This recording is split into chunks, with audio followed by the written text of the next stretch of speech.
Hi all, mid cap ഡോക്ടറിൻ്റെ post market എന്ന pre മാർക്കറ്റിലേക്ക് എല്ലാവർക്കും സ്വാഗതം.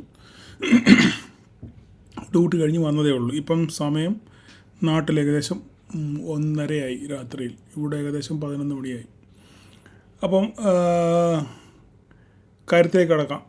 എനിക്കറിയാം നിങ്ങളെല്ലാം കാത്തിരിക്കുകയാണ്, അക്ഷമരായിട്ടിരിക്കുകയാണെന്നൊക്കെ എനിക്കറിയാം. എങ്കിലും ഞാൻ പറഞ്ഞു, ഓൾറെഡി നേരത്തെ ഞാൻ പറഞ്ഞു, നിങ്ങൾ കാത്തിരിക്കേണ്ട.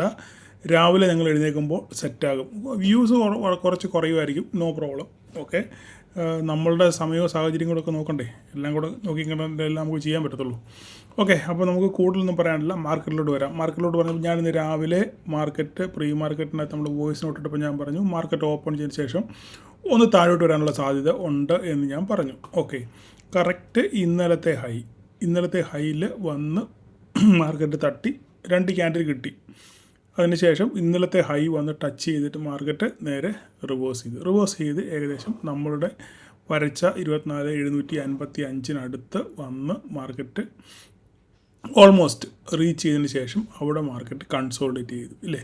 ഇവിടെങ്ങും നമുക്കൊരു ബിഗിനേഴ്സിന് ഇവിടെങ്ങും ഒരു ട്രേഡ് ഓപ്പർച്യൂണിറ്റി ഇല്ല. ഇവിടെയൊക്കെ എക്സ്പീരിയൻസ്ഡായിട്ടുള്ള ആൾക്കാർ ട്രേഡ് എടുത്തെങ്കിൽ ഓക്കെ, അവർ പ്രോഫിറ്റ് കിട്ടി കാണുമായിരിക്കും. പക്ഷേ ഇന്ന് എക്സ്പയറി ഡേ ആണ്, നമുക്ക് ഒത്തിരി നേരം ഹോൾഡ് ചെയ്യാനൊന്നും പറ്റത്തില്ല. ഇവിടെ നിന്ന് മാർക്കറ്റ് രാവിലെ തൊട്ട് വൈകുന്നേരം വരെ ഏകദേശം ഉച്ച വരെ ഏകദേശം മാർക്കറ്റ് ഒരു 12 മണി വരെ 11:30 വരെ മാർക്കറ്റ് ഇവിടെ നിന്ന് ആടിക്കളിച്ച് നമ്മുടെ ലൈൻ കറക്റ്റായിട്ട് ടെസ്റ്റ് ചെയ്തതിന് ശേഷം ഇവിടെ ഒരു ബെയറിഷ് മർബോസ് അവിടെ ഉണ്ടായി. ഇപ്പോൾ ഞാനിത് വരച്ചിട്ടു, ഇതുപോലെ തന്നെ മാർക്ക് ചെയ്തിട്ടിരുന്നു. ഇതൊരു ബെയറിഷ് എൻഗൾഫിംഗ് ആണ് ഇല്ലേ. ബെയറിഷ് എൻഗൾഫിംഗ് പ്ലസ് മർബോസ് ഡബിൾ കൺഫർമേഷനാണ് ഇല്ലേ. അപ്പോൾ ഇങ്ങനെയുള്ള കാര്യങ്ങൾ നമ്മൾ ചാർട്ടിനകത്ത് കണ്ടുപിടിക്കുകയാണെന്നുണ്ടെങ്കിൽ നമുക്ക് നല്ല ട്രേഡ് ഓപ്പർച്യൂണിറ്റികൾ കിട്ടും. ഇപ്പോൾ നോക്കിക്കേ, നമ്മൾ ആ ഒരു സംഭവം ഐഡൻറ്റിഫൈ ചെയ്തുകൊണ്ട് നമുക്ക് നല്ല ഒരു ട്രേഡ് ഇവിടുന്ന് കിട്ടി. എത്രത്തോളം ആൾക്കാർ ക്യാപ്ചർ ചെയ്തെന്ന് എനിക്കറിയത്തില്ല, എന്നാലും നല്ല രീതിയിൽ പ്രോഫിറ്റ് ഉണ്ടാക്കി എനിക്ക് സ്ക്രീൻഷോട്ട് അയച്ചു തന്നിട്ടുണ്ട്.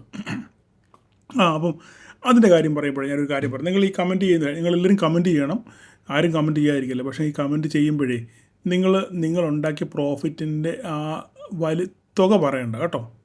ദയവ് ചെയ്ത് അങ്ങനെ പറയല്ല. ഞാൻ 5,000, 10,000, 25,000, 30,000, 50,000 ഉണ്ടാക്കിയത് അങ്ങനെ പറയണ്ട. നിങ്ങൾ പ്രോഫിറ്റ് ആണെങ്കിൽ പ്രോഫിറ്റ് അത്രയും പറഞ്ഞാൽ മതി, ലോസ് ആണെങ്കിൽ ലോസ് അങ്ങനെ പറഞ്ഞാൽ മതി. കാരണം അതൊക്കെ പിന്നെ വേറെ പല എനിക്ക് വളരെ ബുദ്ധിമുട്ടുണ്ട്, പലതും ഉണ്ടാകാനുള്ള സാധ്യതയുണ്ട്. അതുകൊണ്ട് കാരണം ഇത് ഞാൻ പറഞ്ഞില്ലേ, നമ്മുടെ ഈ ഗ്രൂപ്പിനകത്തിലായാലും എവിടെയായാലും കള്ള നാണയങ്ങൾ ധാരാളമുണ്ട്. ഇന്ന് ഒരു ഇൻസിഡൻറ്റ് ഉണ്ടായി. അപ്പോൾ കള്ള നാണയങ്ങളുണ്ട്. ഇവരോടൊക്കെ എന്തെങ്കിലും ചോദിക്കാൻ ചെല്ലുന്നുണ്ട്, പിന്നെ അവർ വേറെ പല കാര്യങ്ങളായിരിക്കും പറയുന്നത്. അതുകൊണ്ട് ദയവ് ചെയ്ത് എനിക്ക് വടി അങ്ങോട്ട് കൊടുത്ത് അടി മേടിക്കുന്ന ഒരു പരിപാടിക്ക് നമ്മളാരും നിൽക്കേണ്ട. ഓക്കെ, നിങ്ങൾക്ക് പ്രോഫിറ്റ് ആണെങ്കിൽ പ്രോഫിറ്റ് എന്ന് പറഞ്ഞാൽ മതി, നിങ്ങൾ ആ എമൗണ്ട് പറയണ്ട കേട്ടോ. ഓക്കെ, മനസ്സിലാക്കുമെന്ന് വിചാരിക്കുന്നു. ഓക്കെ, അപ്പം പിന്നെ കാരണം നമ്മുടെ ഇടയിൽ ഒത്തിരി ഞരമ്പ് രോഗികളുണ്ട്, പറഞ്ഞിട്ട് കാര്യമില്ല. ഓക്കെ, അപ്പം ഞാൻ ഇത് കറക്റ്റ് വരച്ചിട്ടു, ഇതുപോലെ റൗണ്ട് അടിച്ച് വരച്ച് ഞാൻ ഗ്രൂപ്പിലിട്ടു. എന്താണ്, ഇതൊരു ബെയറിഷ് എൻഗൾഫിംഗ് ആണ്, പ്ലസ് ഒരു മർബോസും കൂടാണ് അല്ലേ. അപ്പോൾ അതിനുശേഷം നമുക്ക് നോക്കാം ഇത് വർക്ക് ചെയ്യുന്നുണ്ടോ ഇല്ലയോ നോക്കാം എന്ന് ഞാൻ പറഞ്ഞ് മെസ്സേജ് ഇട്ടിരുന്നു. അതിനുശേഷം മാർക്കറ്റ് നല്ലൊരു ഫോള് തന്നു. അത് മാത്രമല്ല, രണ്ടാമത് നോക്കിക്കേ, നമ്മുടെ ഈ അടുത്ത 702 ശേഷം മാർക്കറ്റ് റീടെസ്റ്റ് ചെയ്തു ഇല്ലേ. ഒരു റീടെസ്റ്റ് ചെയ്തിട്ട് വീണ്ടും നല്ലൊരു ഫോള് നമുക്ക് കിട്ടി. അവസാനം മാർക്കറ്റ് അവസാനിച്ചത് എവിടെയാണ്, നമ്മൾ വരച്ച ട്രെൻഡ് ലൈനിൽ കേട്ടോ. 579 കറക്റ്റ് 579 നമ്മൾ വരച്ച ട്രെൻഡ് ലൈനെ തന്നെയാണ് മാർക്കറ്റ് ക്ലോസ് ചെയ്തിരിക്കുന്നത് ഇല്ലേ. എന്ത് കറക്റ്റാണെന്ന് നോക്കിയേ. അപ്പോൾ എന്താണ് ഈ അവസാന നിമിഷം ഈ പ്രോഫിറ്റ് ബുക്കിംഗ് വരാൻ കാരണം എന്ന് പറഞ്ഞു കഴിഞ്ഞാൽ, ഞാൻ അന്വേഷിച്ചപ്പോൾ എനിക്ക് കിട്ടിയത്, ഇന്ന് വൈകുന്നേരം ട്രംപ് വലിയൊരു അനൗൺസ്മെൻറ്റ് നടത്തുമെന്നൊരു കീറിയായിരുന്നു. ആ കീറിൻ്റെ പുറത്താണ് എന്താണ് സംഭവിക്കുന്നത് അറിയാൻ വയ്യാത്തതിൻ്റെ പശ്ചാത്തലത്തിലാണ് ഒരു വലിയ പ്രോഫിറ്റ് ബുക്കിംഗ് ഉണ്ടായതാണ് ഞാൻ മനസ്സിലാക്കുന്നത്. എൻ്റെ പരിമിതമായ അറിവിൽ നിന്ന് ഞാൻ മനസ്സിലാക്കുന്നത് ആ ഒരു കാരണം കൊണ്ടാണ്. വേറെ മറ്റ് കാരണങ്ങളൊന്നും മാർക്കറ്റിൽ കാണുന്നില്ല. ഓക്കെ, അത് മാത്രമല്ല, പിന്നെ ഈ താരിഫിൻ്റെ പ്രശ്നത്തിൽ US-ലും ചെറിയ കോടതി പ്രശ്നങ്ങളുണ്ട്. ഒരു പക്ഷെങ്കിൽ ഈ താരിഫ് ട്രംപിന് ഇങ്ങനെ നിർണ്ണയിക്കാൻ അധികാരമില്ല എന്ന് കോടതി വിധിക്കുകയാണെന്നുണ്ടെങ്കിൽ ഈ മേടിച്ച കാശെല്ലാം തിരിച്ചു കൊടുക്കേണ്ടി വരും. അങ്ങനെയൊക്കെ ആകുമ്പം അമേരിക്ക വലിയ പ്രതിസന്ധിയിലേക്ക് പോകാനുള്ള സാധ്യതകൾ വളരെ കൂടുതലാണ്. എന്തായാലും കോടതി കിടക്കുന്ന കാര്യമാണ്. വരും ദിവസങ്ങളിൽ എന്ത് സംഭവിക്കുന്നത് കണ്ടറിയാം. അപ്പോൾ അതിൻ്റെ പശ്ചാത്തലത്തിൽ ഇന്ന് US മാർക്കറ്റ് ഓപ്പൺ ചെയ്തപ്പം ഏകദേശം 600 പോയിൻറ്റോളം പൊട്ടിയായിരുന്നു. 600 പൊട്ടിയെങ്കിൽ ഇപ്പം അത് തിരിച്ച് റിക്കവർ ചെയ്ത് 250 പോയിൻറ്റിനടുത്ത് ആയി ഇന്ന് റിക്കവർ ചെയ്തിട്ടുണ്ട്. അപ്പോൾ ഇത് വൈകുന്നേരം ട്രംപ് നടത്തിയ പത്രസമ്മേളനം അത് ഞാൻ കേട്ട അനൗൺസ്മെൻറ്റ് ഞാനത് ഫുള്ള് കേട്ടായിരുന്നു. ഡ്യൂട്ടി കഴിഞ്ഞ് തിരിച്ച് വരുന്ന വഴി ഞാനത് ഫുള്ള് കേട്ടായിരുന്നു. അപ്പോൾ അതിനകത്തിൽ പ്രധാനമായിട്ടും പുള്ളി പറഞ്ഞത് ആണെങ്കിൽ അവരുടെ സ്പേസിലെ ഹെഡ് ക്വാർട്ടർ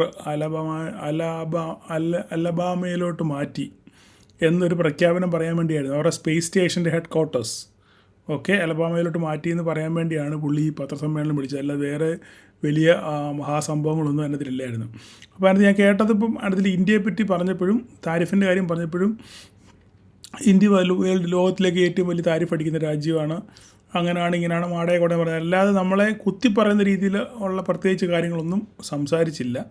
അപ്പോൾ ഇന്ത്യ കൂടുതൽ ടാക്സാണ് എടുക്കുന്നത്. ഹാർലി ഡേവിസിൻ്റെ കാര്യങ്ങളൊക്കെ പുള്ളി എന്നോട് പറഞ്ഞായിരുന്നു. ഹാർലി ഡേവിസിന് 200% ടാക്സാണ് നമ്മൾ മേടിക്കുന്നത്. അതുകൊണ്ട് അവരവിടെ കമ്പനി ഉണ്ടാക്കി അപ്പോൾ നമ്മൾ അമേരിക്കയിലോട്ട് ആൾ വന്ന് കമ്പനി ഉണ്ടാക്കുവാണെങ്കിൽ നമ്മൾക്ക് ടാക്സ് ഇല്ല, 0 ടാക്സാണ് എന്നൊക്കെ പറഞ്ഞ് കുറേ ഡയലോഗുകൾ പറഞ്ഞല്ലാതെ പ്രത്യേകിച്ച് ഇന്ത്യയെ അല്ലെങ്കിൽ ഇന്ത്യ, റഷ്യ, ചൈന ആ മീറ്റപ്പിനെ പറ്റിയോ ഉള്ള കാര്യങ്ങളൊന്നും പുള്ളി ഒന്നും പറഞ്ഞില്ല. അപ്പോൾ ഇത്രയും പറഞ്ഞുകൊണ്ട് പുള്ളി അങ്ങ് അവസാനിപ്പിച്ചു. അപ്പം അതിനർത്ഥം പുള്ളി ഒന്നും മയപ്പെട്ടു എന്നാണ് നമ്മൾ മനസ്സിലാക്കേണ്ടത്. എനിവേ പുള്ളിയാണ് നമുക്ക് കുടിച്ച വെള്ളത്തിൽ വിശ്വസിക്കാൻ പറ്റത്തില്ല. അപ്പം നാളെ അതുപോലെ തന്നെ താരിഫിനെ പറ്റി ഒരു മീറ്റിംഗ് ഉണ്ട് എന്നും പുള്ളി എൻ്റെ പറഞ്ഞു വെച്ചിട്ടുണ്ട്. അപ്പം അതിന് എന്തോ അപ്പം അവിടെ ഒരു അൺസർട്ടനിറ്റി ആയി. അപ്പം മാക്സിമം ടെൻഷൻ ഇടുക എന്നുള്ളതാണ് പുള്ളിയുടെ ലക്ഷ്യം. അപ്പോൾ അതിന് നാളെ ഇനിയും കഴിഞ്ഞ വരെ മാർക്കറ്റിൽ ഒരു അൺസർട്ടനിറ്റി ആയിരിക്കും. അപ്പോൾ എന്തായാലും വേറെ പ്രശ്നങ്ങളൊന്നും ഇല്ലാത്തതുകൊണ്ട് US മാർക്കറ്റ് റിക്കവർ ചെയ്തു. അപ്പം ഞാൻ ഞാനീ പറഞ്ഞ താല്പര്യം നമുക്ക് ഇങ്ങനെയുള്ള ഓപ്പർച്യൂണിറ്റികൾ നല്ല പ്രൈസ് ആക്ഷൻസിൽ നമ്മൾ ആ സീരീസ് കാണുകയാണെന്നുണ്ടെങ്കിൽ, പ്രൈസ് ആക്ഷൻസിന് അതിലെ കാര്യങ്ങൾ നമ്മൾ മനസ്സിലാക്കി വെക്കുകയാണെന്നുണ്ടെങ്കിൽ ഇങ്ങനെയുള്ള ഓപ്പർച്യൂണിറ്റികൾ നമുക്ക് ധാരാളം കിട്ടാനുള്ള സാധ്യതകൾ വളരെ കൂടുതലാണ്. എല്ലാ 100% വിജയിക്കണമെന്നില്ല, 70% മാത്രം നിങ്ങൾ ആലോചിച്ചാൽ മതി. ബാക്കി 30% എപ്പോഴും ഫെയിലിയർ ചാൻസ് ഉണ്ടെങ്കിലും ഇങ്ങനെയുള്ള അവസരങ്ങളൊക്കെ വല്ലപ്പോഴേ കിട്ടത്തുള്ളൂ. അപ്പോൾ അത് യൂട്ടിലൈസ് ചെയ്യാൻ ശ്രമിക്കുക. ധാരാളം പേര് യൂട്ടിലൈസ് ചെയ്തു, അവരെയൊക്കെ ഞാൻ അഭിനന്ദിക്കുന്നു. അപ്പോഴും അവരവിടെ ന്യായമൊക്കെ പാലിച്ചിട്ടുമുണ്ട്. അപ്പോൾ നാളെ എന്താണ്? നാളെ പ്രത്യേകിച്ച് പറയാനൊന്നുമില്ല, ഇത് തന്നെ. ഞാൻ വേറെ വരയൊന്നും മാറ്റി വരയ്ക്കേണ്ട കാര്യമില്ലല്ലോ. വരകളെല്ലാം ഇവിടെ തന്നെ കിടക്കുകയല്ലേ. കാരണം കഴിഞ്ഞ കുറേ നാളുകൊണ്ട് ഈ ട്രെൻഡ് ലൈന് ഈ വരകളെല്ലാം ഇവിടെ തന്നെ കിടക്കുകയാണ്. അപ്പോൾ നമുക്ക് ഇനിയിപ്പം ഈ ഒരു ലൈനിൻ്റെ ആവശ്യം അവിടെ കിടന്നോട്ടെ, ചുമ്മാ അവിടെ കിടന്നോട്ടെ. ആ ഒരു ലൈനോട് ചുമ്മാ കിടന്നോട്ടെ. എന്തായാലും നമുക്ക് 24,521 ചുമ്മാ ഒരു ഇവിടെ കിടന്നോട്ടെ, ഇടത്താളായിട്ട് കിടന്നോട്ടെ. നമുക്ക് ബാക്കിയുള്ള 24,534 24,612 നാളെ ഗ്യാപ്പ് ഡൗണിൽ ഓപ്പൺ ചെയ്യുകയാണെന്നുണ്ടെങ്കിൽ ഈ 64,534 പൊട്ടുന്നുണ്ടെന്ന് നോക്കുക.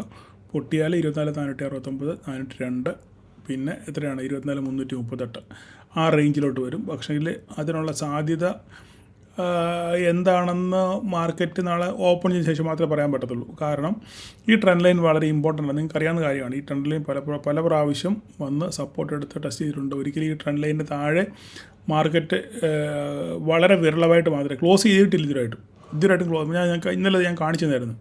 ഇതിലായിട്ടും ക്ലോസ് ചെയ്തിട്ടില്ല. അപ്പോൾ ഇന്നും നമുക്ക് ഡെയിലൊന്ന് നോക്കിയേക്കാം. ഇനി അത് കൺഫ്യൂഷൻ വേണ്ട. കണ്ടോ, ഇപ്പോഴും ഇതിനകത്ത് നോക്കിക്കേ നിങ്ങൾ ഉണ്ടോ. ഇപ്പോഴും ഇത് ക്ലോസ് ചെയ്തേക്കുന്നത് എവിടെയാണ്? ഈ ട്രെൻഡ് ലൈനിൻ്റെ മുകളിലാണ് ക്ലോസ് ചെയ്തേക്കുന്നത്. പക്ഷേ ഇത് റിജക്ഷനോടുകൂടാണ് ക്ലോസ് ചെയ്തേക്കുന്നത്. അപ്പോൾ നാളെ ഇതിന് താഴെ ക്ലോസ് ചെയ്യുന്നവരാണ്. നാളെ ഇതിന് താഴെ ക്ലോസ് ചെയ്താൽ നമുക്ക് ബെയറിഷ് സെൻറ്റിമെൻറ്റ്സ് ആണ്. ഇല്ല എന്നുണ്ടെങ്കിൽ ഇവിടുന്ന് നേരെ മേലോട്ട് കയറിപ്പോൾ. അപ്പോൾ നാളെ മാർക്കറ്റ് ഓപ്പൺ ചെയ്തതിന് ശേഷം മാത്രം നമുക്കറിയാം. ഇന്നിപ്പം നിലവിൽ നിഫ്റ്റി ഓടുന്നത് ഏകദേശം 40 പോയിൻറ്റ് നെഗറ്റീവിലാണ് ഓടുന്നത്. പക്ഷേ രാവിലെ ആകുമ്പോഴത്തേക്ക് ചിലപ്പോൾ അത് രാത്രി നമ്മുടെ ഈ പകൽ ലേറ്റായിട്ട് ഓടുന്ന ട്രെയിനിലെ രാത്രി ഓട്ടത്തിൽ ടൈം അഡ്ജസ്റ്റ് ചെയ്യുമെന്ന് പറഞ്ഞ പോലെ രാത്രിയിലത്തെ ഓട്ടത്തിൽ ചിലപ്പം രാവിലെ ഓപ്പൺ ചെയ്യുമ്പോഴത്തേക്ക് ഇത് ഏകദേശം നമുക്ക് ഒരു ഫ്ലാറ്റ് ഓപ്പണിങ് തന്നെ തരുമായിരിക്കാം. എനിവേ നമുക്ക് നോക്കാം നാളെ എന്താ സംഭവിക്കുന്നത്. അപ്പം പക്ഷേ ഇന്ന് നിഫ്റ്റിയെ കൂടുതലും താഴോട്ട് കൊണ്ടുപോയത് ബാങ്ക് നിഫ്റ്റിയാണ്. ബാങ്ക് നിഫ്റ്റി വളരെ ബെയറിഷ് ആയിരുന്നു. ഒരു ബാങ്ക് പോലും ചുമതല പെർഫോം ചെയ്തില്ല. നോക്കിക്കഴിഞ്ഞാൽ മനസ്സിലായി. HDFC bank, ICICI bank, Kotak, axis, SBI എല്ലാവരും ഒരുപോലെ കട്ടയ്ക്ക് നെഗറ്റീവായിരുന്നു. ഇതാണ് സത്യം പറഞ്ഞു കഴിഞ്ഞാൽ നിഫ്റ്റിയെ കൂടുതലും താഴോട്ട് കൊണ്ടുവരാനുള്ള സാധ്യത. ഒറ്റയ്ക്ക് റിലയൻസിൽ നിന്ന് പോരുതി. റിലയൻസ് കൂടെങ്ങാണ്ട് നെഗറ്റീവിൽ പോയിരുന്നെങ്കിൽ നല്ലൊരു ഫോൾ ഒരു പക്ഷേ നമ്മൾ കാണേണ്ടി വന്നതിന് അപ്പോൾ ബാങ്ക് നല്ല ബെയറിഷാണ്. അപ്പം അതുകൊണ്ടാണ് കൂടുതലും മാർക്കറ്റ് താഴെ പോയത്. പിന്നെ ഇൻഫിയും ഒരു IT സെക്ടറും ഒരു ന്യൂട്രൽ സ്റ്റേജ് ആയിരുന്നു. ന്യൂട്രൽ ആയിട്ട് നിന്നു, താഴെയൊന്നും പോയില്ല, ന്യൂട്രലായിട്ട് നിന്നു. അപ്പം ഇതൊക്കെയാണ് മാർക്കറ്റിന് താഴെ പോകാനുള്ള പ്രധാനപ്പെട്ട കാരണങ്ങൾ. അപ്പോൾ നാളെ മാർക്കറ്റ് എങ്ങോട്ടാണ് ബിഹേവ് ചെയ്യുന്നത് നിങ്ങൾ നോക്കിയിട്ട് മാത്രം ട്രേഡ് എടുക്കുക. കൃത്യമായ നമുക്കൊരു ഡയറക്ഷൻ കിട്ടിയാൽ മാത്രമേ നിങ്ങൾ ട്രേഡ് എടുക്കാവൂ. ഓക്കെ, അപ്പോൾ ബാങ്ക് നിഫ്റ്റിയുടെ കാര്യം കൂടെ പറഞ്ഞു കഴിഞ്ഞാൽ ബാങ്ക് നിഫ്റ്റിയുടെ കാര്യമോട് ജസ്റ്റ് ഒന്ന് പറഞ്ഞേക്കാം. ബാങ്ക് നിഫ്റ്റി ഈ പറഞ്ഞ പോലെ തന്നെ നമ്മുടെ ലെവലുകളൊക്കെ പൊട്ടിച്ച് എങ്ങും ഇല്ലാത്തടത്ത് നിൽക്കുകയാണ് ഇല്ലേ. അവിടെ ഇല്ല ഇവിടെ ഇല്ലാതെ കയ്യാലപ്പുറത്തെ തേങ്ങ പോലെ അവിടെ ഇല്ല ഇവിടെ ഇല്ലാതെ ഇടത്ത് നിഫ്റ്റി ബാങ്ക് നിഫ്റ്റി നിൽക്കുകയാണ്. അപ്പം എങ്ങോട്ട് പോകുന്നു? ഇവിടെ വേണമെന്ന് ടെസ്റ്റ് ചെയ്തിട്ട് തിരിച്ച് പോവുമോ അല്ല ഗ്യാപ്പ് അപ്പിലൂടെ വന്ന് ഇത് ക്രോസ് ചെയ്ത് മേലോട്ട് പോകുമോ എന്നൊക്കെ നോക്കിയിട്ട് മാത്രം ട്രേഡ്. ഇതൊക്കെ നമ്മളെപ്പോഴും പറയുന്ന കാര്യമാണ്. നമുക്ക് പ്രധാനമായിട്ട് എനിക്ക് പറയാനുള്ളത് മിഡ് ക്യാപ്പിനകത്തിലാണ്. മിഡ് ക്യാപ്പിനകത്ത് ധാരാളം ഓപ്പർച്യൂണിറ്റികളുണ്ടായിരുന്നു. അപ്പോൾ നിലവിൽ ഇന്ന് നിഫ്റ്റി അത്രയും പൊട്ടിയിട്ട് മിഡ് ക്യാപ്പ് പൊട്ടിയില്ല. അത് നമ്മൾ മനസ്സിലാക്കണം ആദ്യം. അത്രയും നിഫ്റ്റി പൊട്ടിയിട്ടും മിഡ് ക്യാപ്പ് എന്ത് ചെയ്തില്ല? പൊട്ടിയില്ല.